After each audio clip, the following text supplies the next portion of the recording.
안녕하세요. 부동산 전문 세무사 유찬양입니다.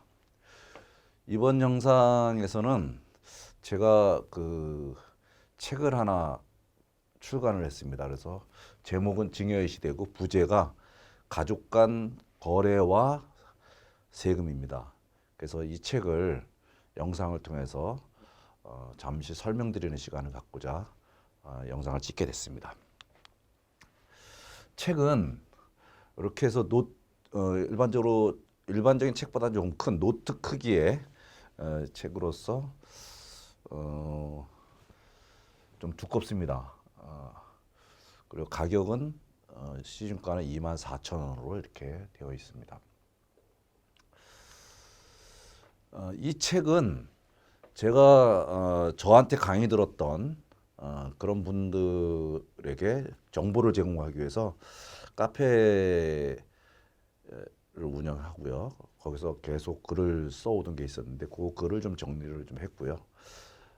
그래서 거기서 주제를 가족 간 거래와 관련된 유형, 형태, 또 이거에 대한 세법 규정과 그다음에 절세 방안 뭐 이런 것들에 대해서 좀 정리를 한 책들입니다. 총 13장 93개 이 제목으로 구성이 되어 있어서 양은 좀 많은 편입니다. 한번 내용을 간단하게 한번 살펴보도록 하겠습니다.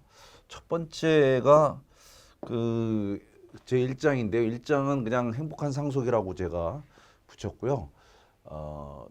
이 증여의 개념이 뭔가 뭐 이런 내용들입니다. 그래서 우리가 결국 가지고 있는 재산은 뭐 사망하면 결국 상속할 수밖에 없잖아요. 그런데 이 상속은 이 사망했을 때 넘겨주는 것만 상속이라고 일반적으로 이렇게 알고 있지만 사실은 그 상속의 행위는 살아있을 때부터 진행이 되고 있습니다. 그래서 살아있을 때 주는 것을 증여라고 하고 그다음에 사망했을 때 넘겨주는 걸 상속이라고 하는데, 그런데 많은 사람들이 기가 막힌 방법을 통해서 세법상 또는 민법상 증여나 상속이 아닌 방법으로 자녀나 가족들에게 재산이나 또는 뭐 부를 이전시켜주는 다양한 방법들을 연구를 해냈어요. 그래서 그런 것들을 막기 위해서 세법은 끊임없이 그러한 규정들을 막기 위한 입법 활동을 계속했던 것이죠. 그래서 실제로 상속이라고 하는 것은 죽었을 때 물려주는 것 외에 살아있을 때 넘겨주는 것도 상속입니다. 그러니까 증여도 상속인데 이런 증여와 상속 이외에도 다양한 방법으로 증여와 상속을 해줄 수 있다라고 하는 개념 속에서 이 상속의 다양한 방법들을 좀 설명을 드렸습니다. 그리고 이런 상속을 하는 것이 사실은 쉬운 문제가 아니죠. 고민이 굉장히 많습니다. 그래서 고민들이 도대체 무엇인가 하는 것들을 그냥 제가 실무에서 경험한 바를 바탕으로 해서 한번 정리를 해봤고요. 실제로 이런 상속을 하다 보면 나 혼자 결정할 문제가 아니라 가족 간의 문제도 있고 그다음에 큰 재산을 움직여야 되는 문제도 있고 다양한 고민들이 있기 때문에 그래서 사실은 굉장히 어렵습니다. 풀기가.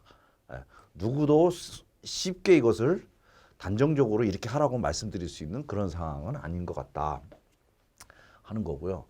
그 다음에 시중에서 일반적으로 일어나는 이런 그 사전 증여, 즉 10년에 한 번씩 증여하면 좋다, 이렇게 사전 증여하면 세금을 줄일 수 있다라고 하는 이야기들로 돌아다니는데 그런 것에 대한 검증을 한번 좀 해봤습니다. 그 다음에 우리 사회가 이러한 그 상속을 자녀들에게 이제 넘겨줘야 되는데 이거를 생전에 이걸 넘겨주면서 본인도 사실은 풍족하지 못하거나 아니면 뭐 노후가 불안함에도 불구하고 재산을 물려줄 수밖에 없는 그런 가시고기 같은 그런 부모의 마음, 또 효도계약서 이런 것들이 유행하고 있는데 그런 것들에 관한 이야기들을 좀 이렇게 좀 적어봤습니다. 그다음에 이제 두 번째 장은 유류분에 관한 얘기인데요. 물론 세법에 관한 얘기만은 아니에요. 유류분이라고 하는 것은 이 상속 분쟁의 종착역이에요. 결국은 유류분에 해당이 돼서 내가 유류분을 청구를 한다는 것은 법정 소송을 가는 거기 때문에 그쯤 되면 가족 관계가 다 해체된다고 봐야 되겠죠. 그리고 이 유류분은 쟁점들이 여러 가지가 있습니다. 그 쟁점들로 인해서 결국 재산 싸움이 벌어지게 되고 그게 쉽게 해결되지 않는 그런 문제인 것이죠. 거기엔 또 세금 문제도 있고 또 재산의 평가의 문제도 있고 시기의 문제도 있고 다양한 문제들이 있어서 유류분과 관련된 내용들을 그냥 저 나름대로 좀 정리를 해봤습니다. 이 부분은 원래는 변호사의 영역이긴 하지만 그냥 세법과 관련된 내용들로서 한번 간단하게 좀 정리를 좀 해봤습니다. 그 다음에 손자 증여인데요. 사실은 수명이 길어지면서 아버지가 돌아가실 때 아들에게 재산을 물려주게 되면 아버지가 100살까지 산다면 100살 노인이 70세 노인 아들에게, 즉 노인이 노인에게 상속하는 문제가 생겨요. 그래서 사실은 그렇게 70된 노인이 상속받아 가지고 그 재산을 투자하거나 소비하거나 이러질 못하는 거죠. 그래서 경제적 활동 능력이 많은, 소비도 많이 하는 그런 손자 세대로 재산이 좀 빨리빨리 넘어갔으면 좋겠는데 우리나라는 그러한 제도를 법률적으로 막고 있죠. 사회적으로도 굉장히 비난을 하고 있어요. 그러나 어찌됐든 이 손자 상속은 잘 활용하면 굉장히 좋은 재산의 대물림 방법이 될 수 있다. 이런 내용들을 여기다가 좀 적었습니다. 그 다음에 네 번째가 이제 본격적으로 가족 간의 거래에 관한 이야기들입니다. 가족 간의 거래라는 것은 뭐 팔 수도 있고요. 그다음 이렇게 뭐 그다음에 빌려줄 수도 있고 또는 사용하게 할 수도 있고 또는 뭐 뭔가를 지원해 줄 수도 있고 다양합니다. 그래서 우리는 그냥 유형의 자산을 무상으로 물려주는 증여만 생각했다면 그 방법을 좀 다양한 방법으로 바꿔서 이걸 물려주면 어떨 것인가.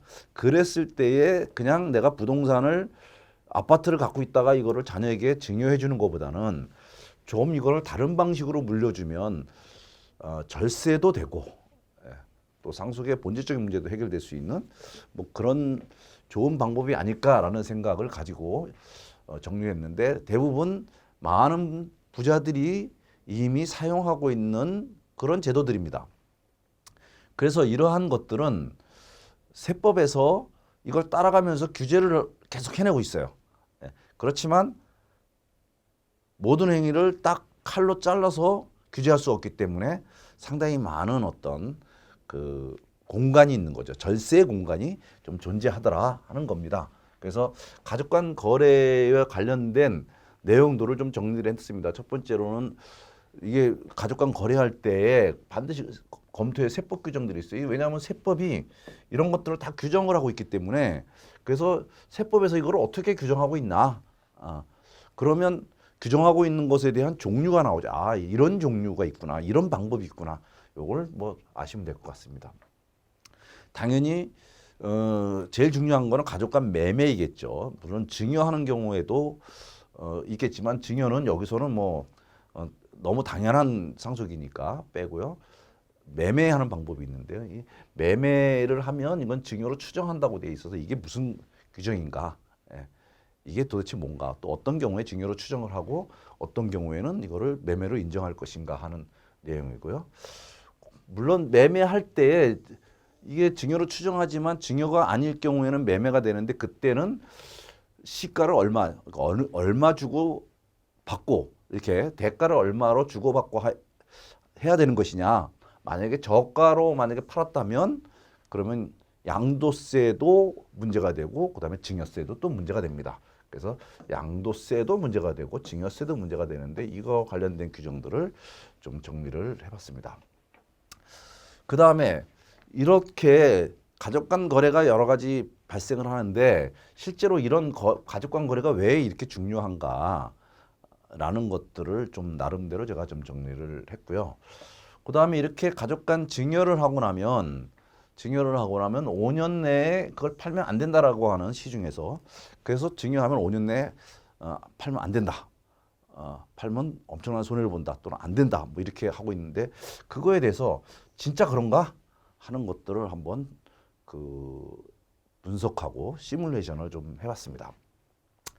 또는 뭐 그 양도라고 하는 어떤 행위를 통해서 꼼수 증여하는 방법이 있는데, 이 방법은 뭐고, 구세청은 세법은 이걸 어떻게 규제하고 있는지, 이런 게 있습니다. 최근 들어서 다주택자들이 집을 많이 갖고 있는데 워낙 양도세가 높고 종부세가 높다 보니까 처분을 하긴 해야 되는데, 처분하고 나면 제3자한테 처분하면 양도세 내고 나면 남는 게 별로 없어요. 그래서 차라리 이거를 증여하자. 자녀한테 증여하든지 배우자한테 증여하자. 그래서 자식한테 증여하거나 배우자에게 증여할 때 과연 어떻게 세금을 과세되고 과연 이게 실익이 있는 것인지, 이런 것들을 사례를 들어서 설명을 드렸고요. 마지막으로는 이렇게 증여하거나 매매할 때 채무가 들어있는 부동산을 증여하는 경우에, 이걸 부담부 증여라고 하는데, 부담부 증여할 때의 세금은 어떻고, 과연 그 부담부, 즉 부채를 과연 어떻게 인정받을 것이냐 하는 내용들을 좀 담아봤습니다. 그 다음에 5번째로는 이러한 거래와 관련돼서 세금은 어떻게 과세되냐, 세금. 예. 가족 간 거래를 했을 때 이 세금은 어떻게 정리가 되느냐 하는 거죠. 예. 이 4가지 규정이 있어요. 무상으로 사용할 때요. 그 다음에 낮은 금액으로 사용할 경우에. 예. 그 다음에 뭐 이거는 혹시나 부모가 땅을 갖고 있는데 절세 어떤 방식으로 땅을 증여하면은 세금이 너무 나오니까 건물은 아들 명의로 져가지고 임대료를 나누는 형식인데, 이제 이랬을 때 뭐 골치 아픈 문제들을 한번 나름대로 정리를 해봤어요. 물론 하지 말라는 얘기가 아니라 이런 걸 할 때 고민해야 될 부분들이 많다 하는 거고요. 이렇게 무상으로 주거나 낮은 가액으로 빌려주거나 사용하게 하거나 하는 것도 있지만, 부모의 도움도 증여세가 되고요. 그 다음에 생활비, 예. 생활비는 또 어떻게 될 것인가. 예. 그 다음에 해외 유학비, 이거는 어떻게 돼요. 그 다음에 부모님 카드로 생활비를 쓴 것, 예. 이거는 어떻게 취급할 것인가 하는 거고요. 그 다음에 이게 뭐 아들 장가 간다고 전세자금 2억 정도 줬는데 이러면 괜찮나? 그 다음에 야, 그 내가 너한테 현금 돈을 증여를 하면 증여세가 나오니까 내가 은행에서 현금을 뽑아가지고 현금으로 애한테 주고 그걸로 사용하게 하는 방법. 뭐 이랬을 때에는 문제가 없나? 그리고 이 현금을 은행에서 들락날락했을 때 과연 이게 어떻게 처리되는 것인가 하는, 이 가족 간 거래와 관련된 가족 간 이 관계 속에서 돈이나 부동산이 왔다 갔다 하거나 빌려주거나 할 때, 이럴 때 발생하는 세금 문제, 생활 속에서 발생되는 세금 문제에 대해서 좀 정리를 좀 해봤습니다. 그리고 6번째는 최근 들어서 가장 많은 이슈가 뭐냐면 부동산 취득한 사람들에 대한 세무조사죠. 뭐 계속 국세청에서 여기에 대한 보도자를 내고 있는데, 국세청에서 요즘 조사하는 거에 거의 대부분은 자금 출처 조사예요. 너 무슨 돈으로 이걸 샀어? 아버지한테 빌렸다고? 진짜 빌렸어? 그래서 이렇게 자금 출처 조사가 굉장히 심해졌는데, 국세청은 이런 자금 출처 조사를 어떻게 진행을 하며, 또 어떻게 납세자는 입증을 해야 되고, 또 만약에 입증하지 못했을 때는 어떻게 해야 되며, 우리는 차용증은 어떻게 작성해야 되고, 그다음에 이자는 얼마나 줘야 되고, 뭐 이런 내용들에 대한 것들을 좀 간단하게 좀 정리를 좀 해봤습니다. 그다음에 이제 7번째 장에서는 차명재산인데, 차명재산은 부동산과 예금, 이 주식, 이 3가지입니다. 그래서 이 차명으로 했을 때 부동산의 경우는 어떻게 되느냐, 세금이. 예. 그다음에 이거 뭐 이제 또 재미난 사례가 있어서 제가 한번 드렸고요. 그다음에 주식은 또 어떻게 되느냐, 예, 상장 주식. 그다음에 계좌는 또 어떻게 되느냐, 예. 그다음에 대포 통장을 쓰면 뭐 어떤 처벌을 받느냐, 이런 내용들을 좀 사례를 들어가면서 자세하게 설명을 했습니다. 그다음에 8장에서는 이게 가족 간 거래에서 가장 중요한 게 바로 이 시가입니다. 시가. 시가라고 하는 것은 가족 간에는 거래를 할 때에 어떤 뭐 무상으로 주는 거니까 무상으로 주는 것에 대해서 증여세나 상속세를 매기려면 그걸 평가를 해서 가액으로 만들 가치를 부여를 해야 되는 거죠. 그게 이제 평가 작업이에요. 그 평가는 시가를 하도록 돼 있습니다. 그럼 시가가 도대체 뭐냐 하는 건데 이 시가를 산정하는 방법이 매우 어렵습니다. 그리고 세법마다 좀 규정이 좀 달리 규정돼 있고요. 그래서 이거는 또는 뭐 가족 간 거래할 때도 싸게 팔았냐 비싸게 팔았냐 이걸 판단하려면 적정한 가액이 결정이 돼야 되는 거. 적정한 가액이 뭐냐면 그게 시가예요. 세법상 기준으로 삼는 시가죠. 그래서 이런 시가를 어떻게 판단할 것이냐 하는 이 문제인데 이게 굉장히 어려워요. 굉장히 어려워서 그러나 이거를 모르면 부동산과 관련된 세금 얘기를 할 수가 없어요. 이게 굉장히 중요하고 제일 중요할 수도 있습니다. 이게. 그래서 어떤 부동산을 어떻게 평가하느냐에 따라서 세금이 왔다 갔다 하잖아요. 또 그렇다면 우리는 세금이 적은 자산을 또는 세금이 적은 부동산을 자녀에게 넘겨주는 이런 방법도 쓸 수 있는 것이죠. 그래서 이 시가에 관한 것들에 대해서 쭉 한번 정리를 좀 해봤습니다.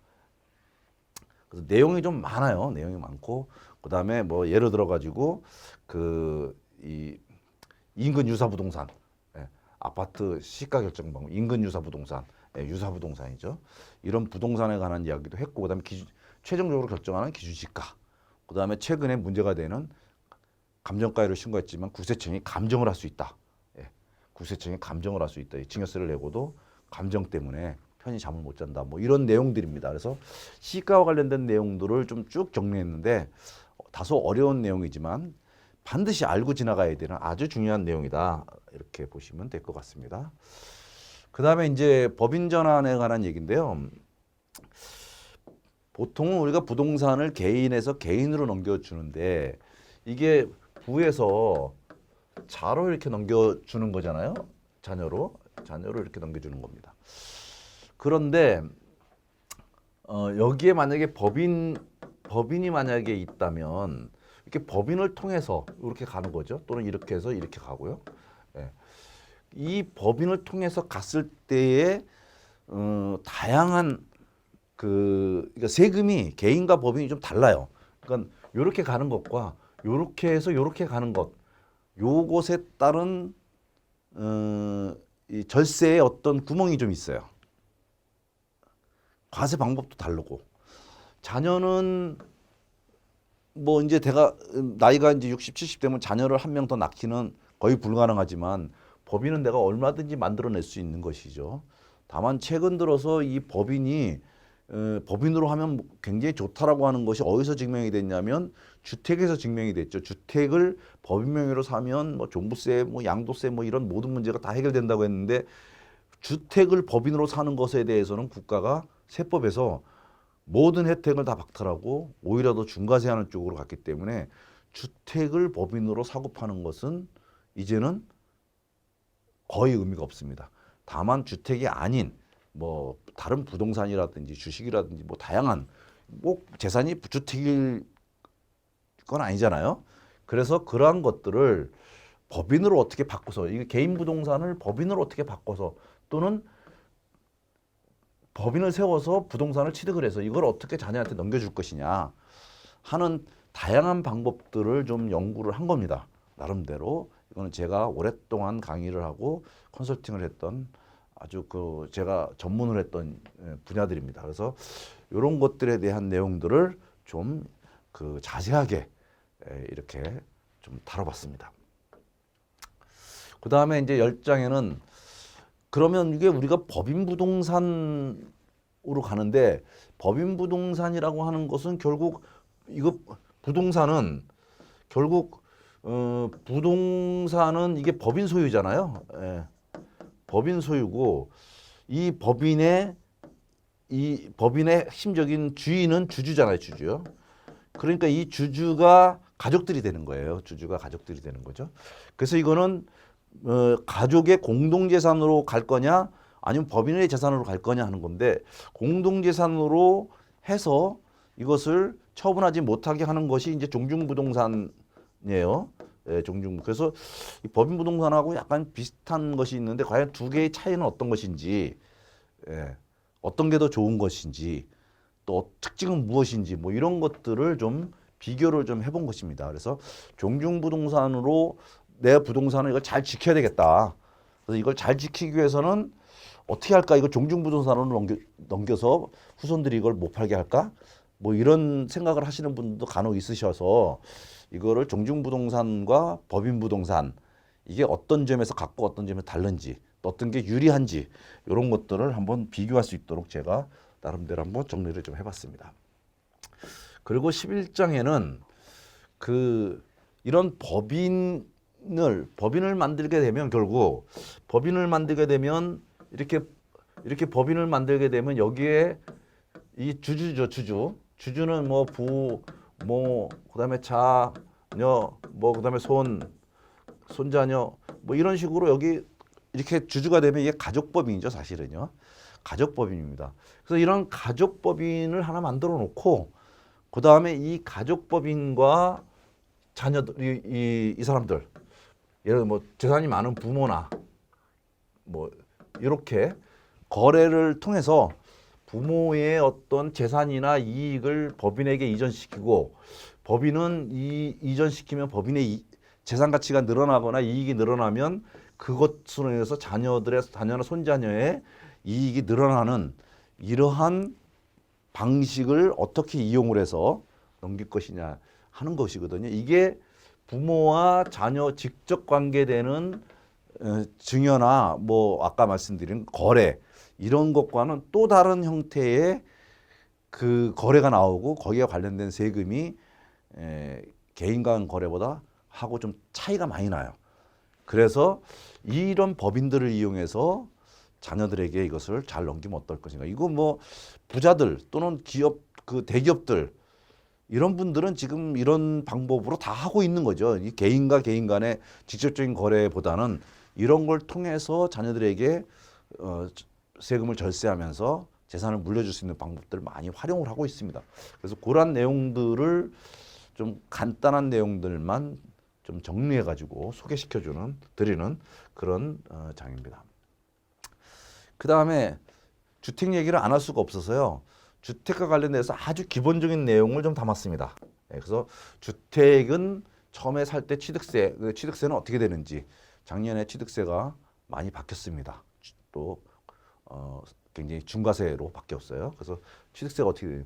그 다음에 다주택자들은 중과세 하는데 1세대 1주택자도 사실은 양도소득세가 간단치가 않습니다. 그래서 1세대 1주택자의 양도소득세는 어떻게 계산이 되는 것인지 보유기간, 거주기간, 그다음에 장기보유 특별공제는 어떻게 되는지 뭐 이런 내용들을 좀 적었고요.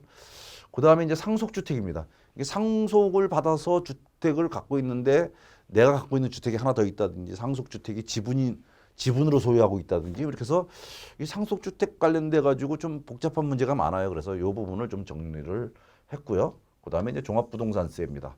뭐 1주택 갖고 있는 분들은 종합부동산세 그렇게 부담이 안 되지만 2주택 이상부터는 종합부동산세가 굉장히 부담스럽죠. 그래서 요거를 한번 정리를 좀 했고요.